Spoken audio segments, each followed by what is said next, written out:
Hello, my loves. Welcome to Manifesting the Miraculous, and I am your host, Aurelia, from Aureliaslight. In this episode, we are going to be diving once again into my favorite topics, the mysticism of sound and music, and the teachings of the Sufi master, Hazrat Inayat Khan. In past episodes, I have read a lot about the words from this great teacher and musician. The deeper we dive into the mystery of life, the more we find that its whole secret is hidden in what we call words. We find in the Bible the words, "In the beginning was the Word, and the Word was God." And we also find that the Word is light, and that when that light dawned, the whole creation manifested.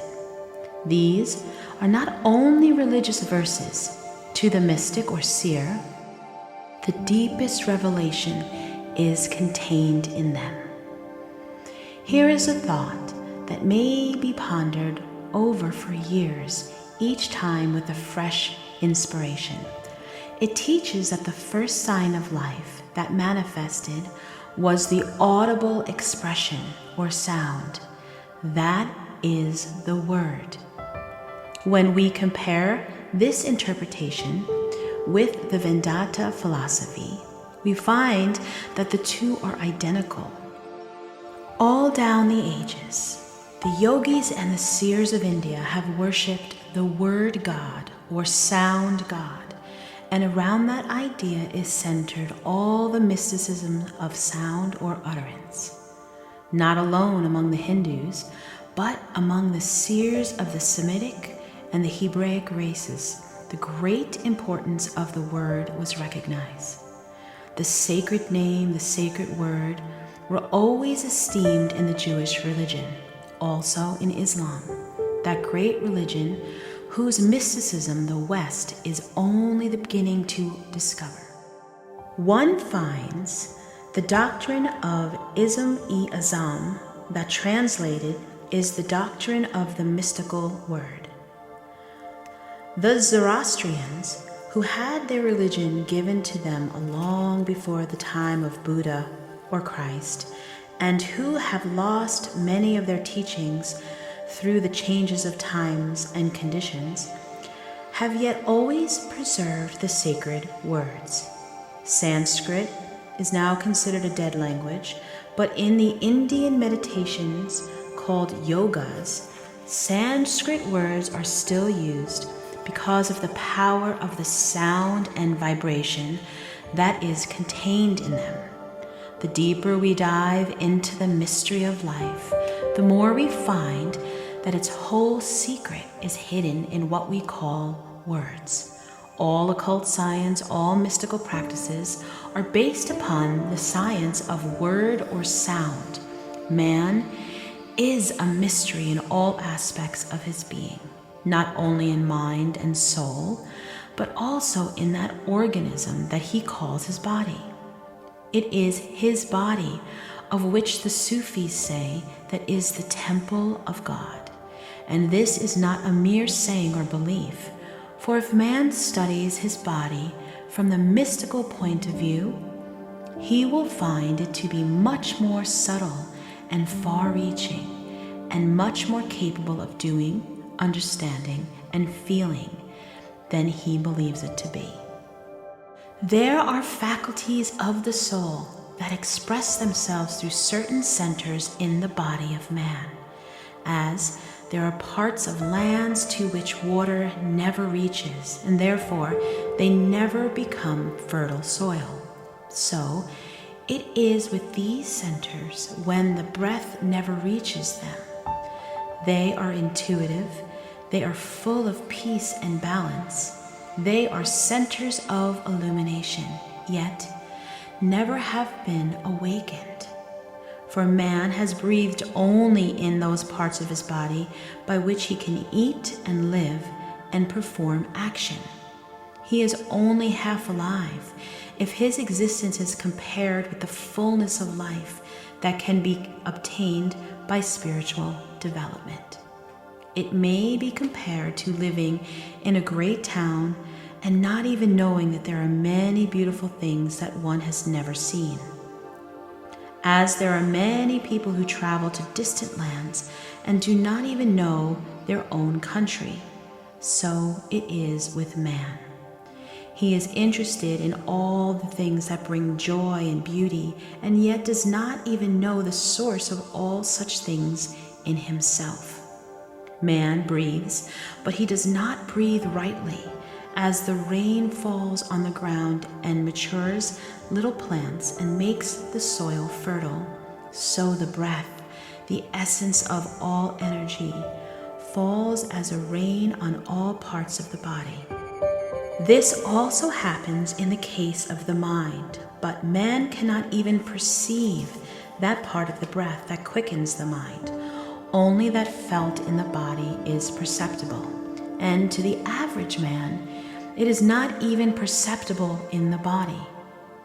He knows nothing of it except what appears in the form of inhalation and exhalation through the nostrils.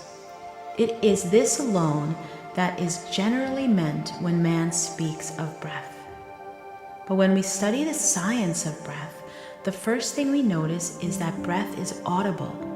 It is a word in itself, for what we call a word is only a more pronounced utterance of breath, fashioned by the mouth and the tongue.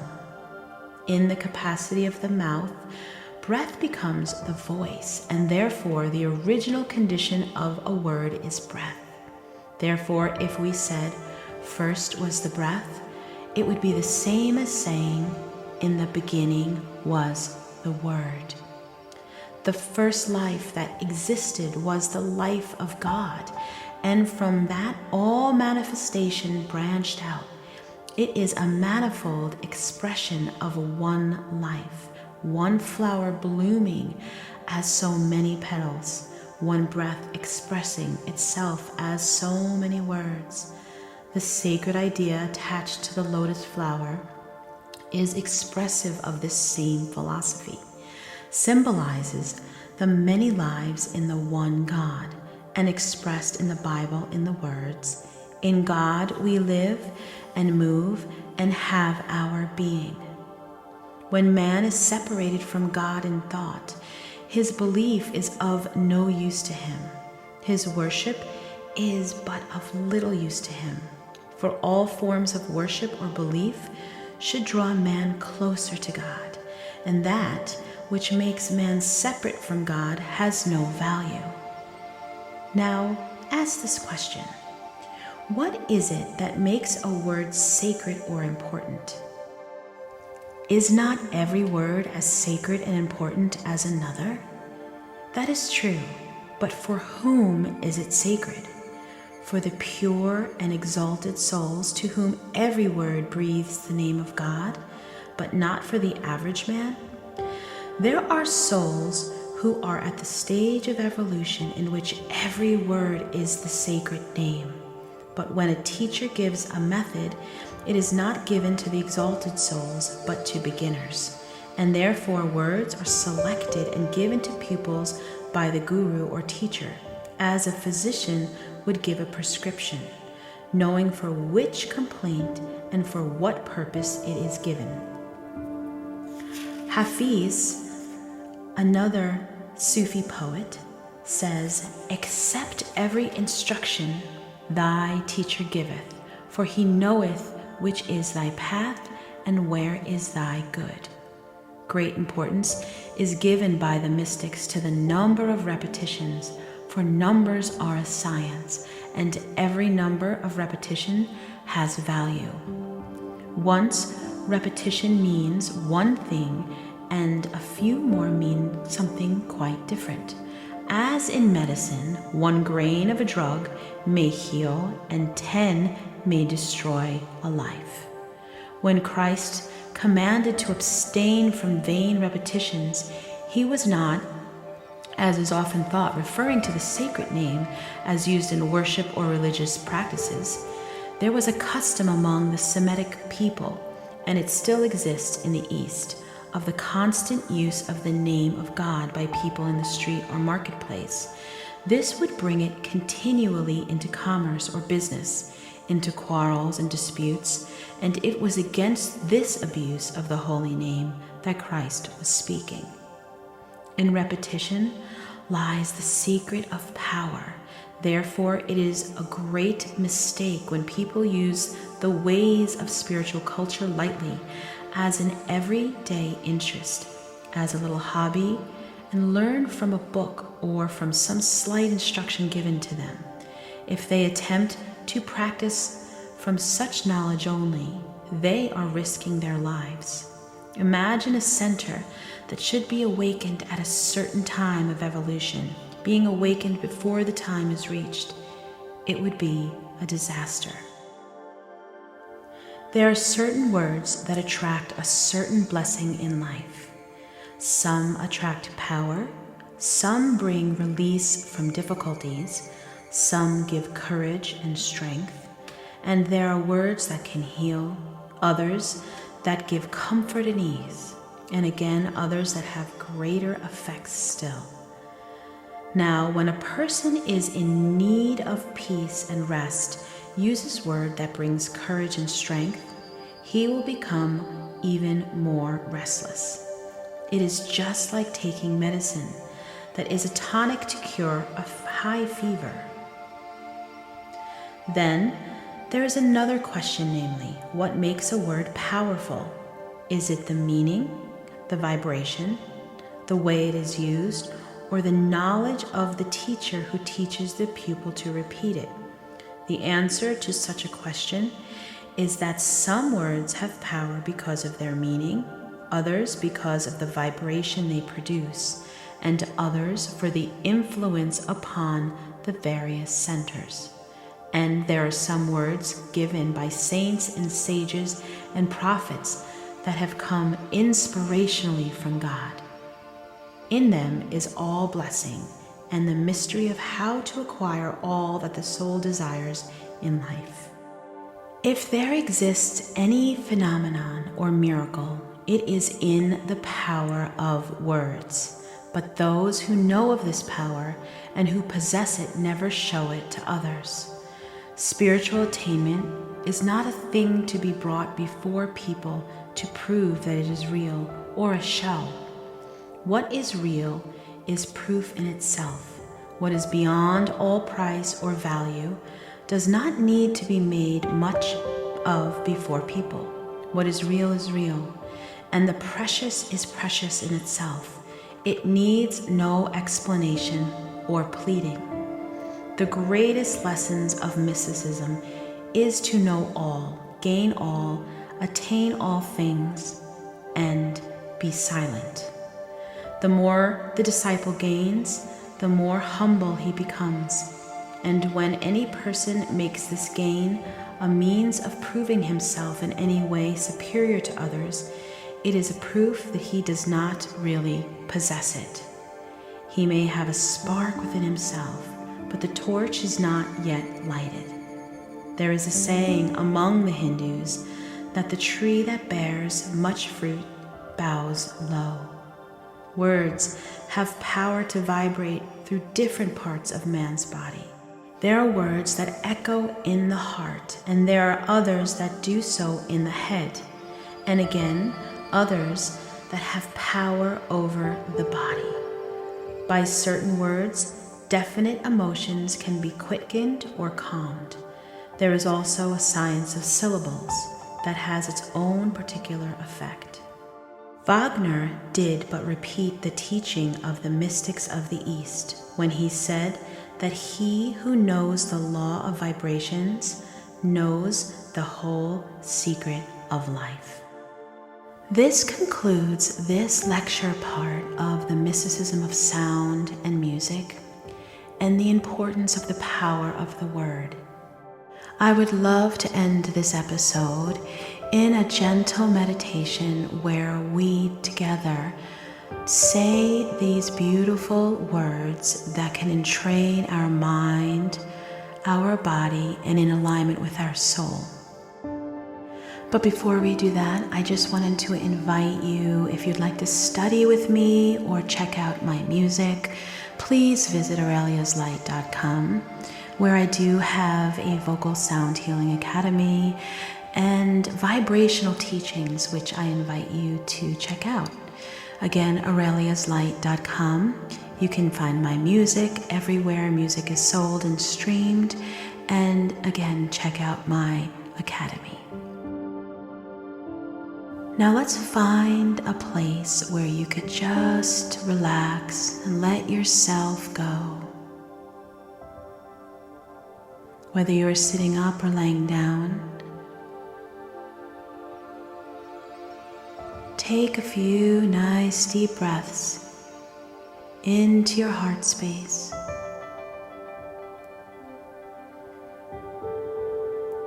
And just start settling your mind with your breath. And if you find any resistance in your body, just breathe into that.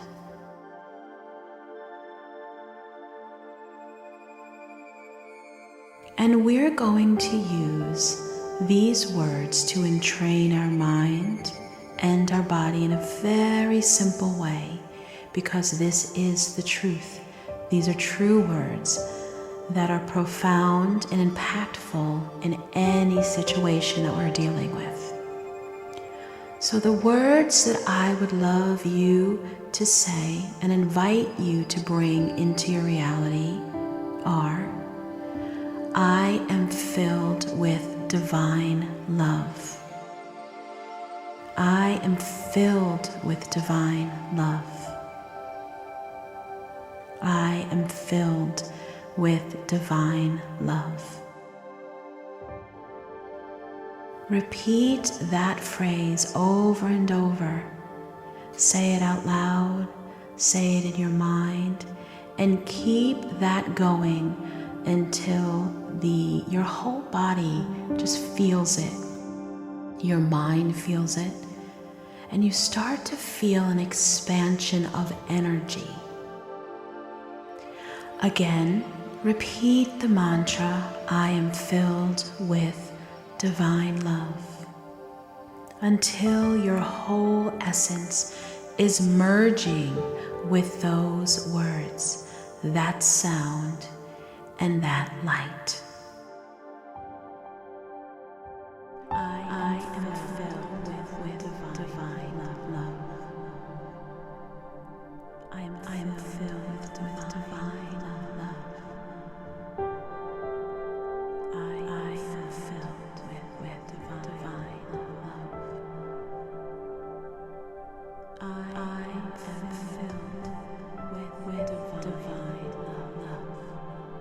with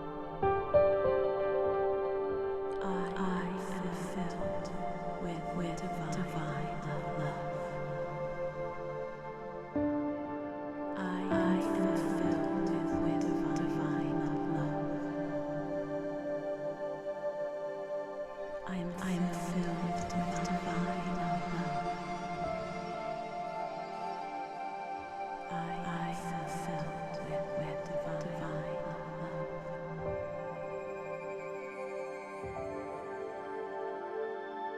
I am filled with divine love.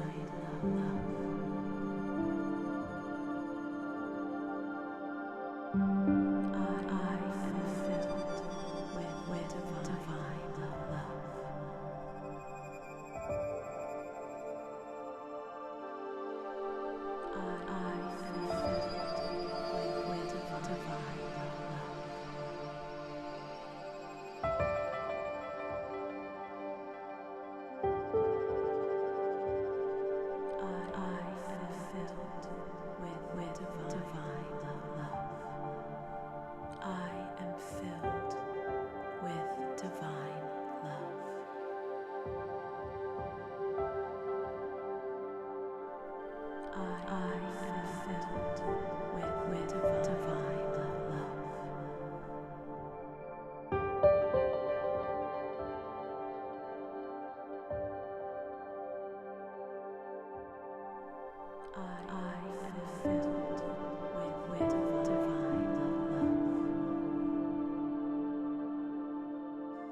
I am filled with divine love.